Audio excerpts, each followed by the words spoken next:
Rojavayê Kurdistanê bi çandiniya genim, ceh û nîskan pir binav denge. Gopiraniya xelkên bajarê Qamişlo li ser çandiniya van erdan dijîn.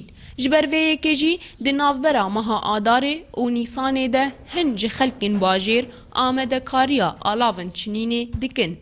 Mîna da rasan.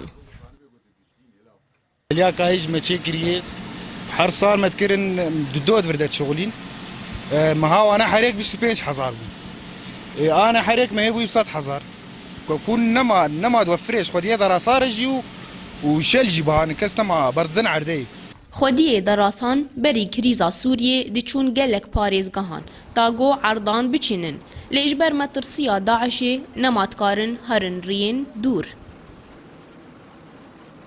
براستي بري ام تشون رقة وحسكة وشدادة وتلحميس ام تشغلين انا مخا من ريهاتي قرتن وبرز احمد بويت شو نام ويدك امانن بس المنطقة هوتين تشغلن هاو خودیê van derasan pir gazinan dikin ji ber buxabûna hesinan got ew neçar dibin got her sal wan hesinan biguharin.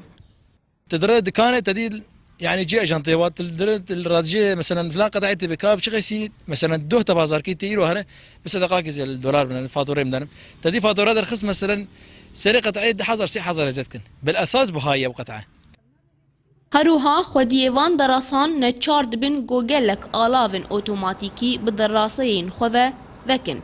Birova jî vê diyardeyê got xort nemane ta got dirûna çawalan bikin. Li gorî nêrîna xelkên bajarê Qamişlo rûyê salê bi xêr e. Ji ber vê yekê amedekariya alavên çinînê dikin. Da got pêşwaziya vî mûsimî bikin. Xwe nav Îsa Rûdaw, Qamişlo.